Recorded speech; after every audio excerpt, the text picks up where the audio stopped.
all the things you've done, all the projects you've worked on over your career, what have you learned about leadership, and what have you learned about being a leader along the way? What can you share with us on that?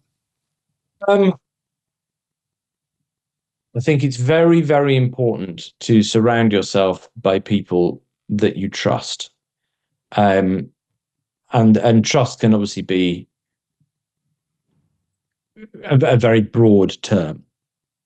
Um, the people that I will trust with my finances are very different people than I would trust with, their creative opinions or their business opinions.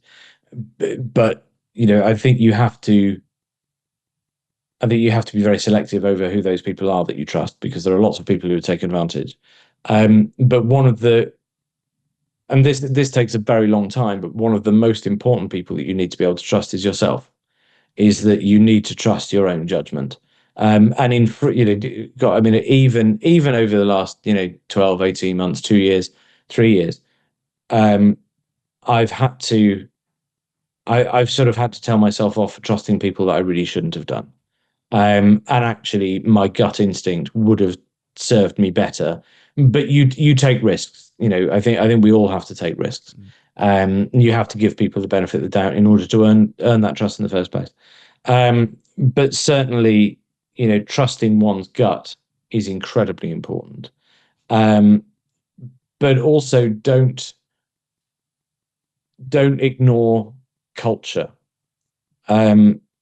Because there are some brilliant people out there, but what you need to build is a team that can talk to each other in a respectful and in a powerful way. And sometimes that means that you don't always hire the person who looks best on paper. You have to hire the person who you think will fit into your team, and deciding who is going to fit into your team is something that is paramount. And you have to build them around the type of entity you want to build. I want Deep Fusion, and Jamie, who was my co-founder, is my co-founder, sorry, and Andrew. We wanted to build a team that allowed for honesty and fluidity of thought. So that meant that everybody is able to challenge, and everybody is allowed to express an opinion. And as long as those opinions are done respectfully, and as long as we laugh a huge amount of the time at Deep Fusion, because we just enjoy the people we're surrounded by. And I think that if you then end up hiring somebody who doesn't necessarily have the same kind of outlook that you do, that's going to change the dynamics.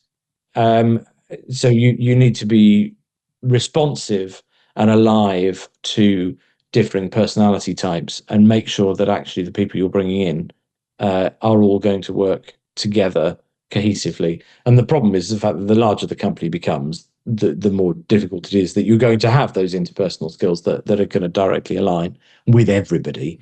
But that is certainly something to be mindful of. But those are my key areas.